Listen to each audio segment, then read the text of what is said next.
Our beehive looks like it's full.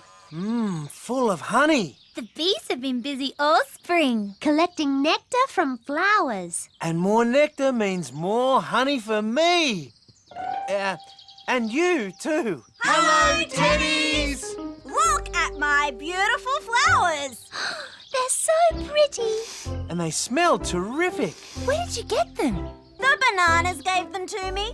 We just had to pick some. And share them with our friends. Oh, these are for me.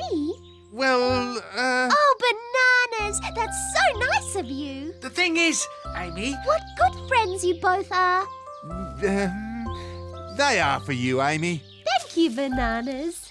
So, no flowers for us? Aren't we your friends too? Of course you're our friends.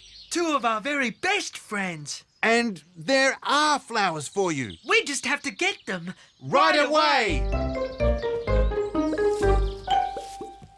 I'll pick some for Lulu, B2. And I'll pick some for Morgan, B1. Then all our friends will be happy. Wahey!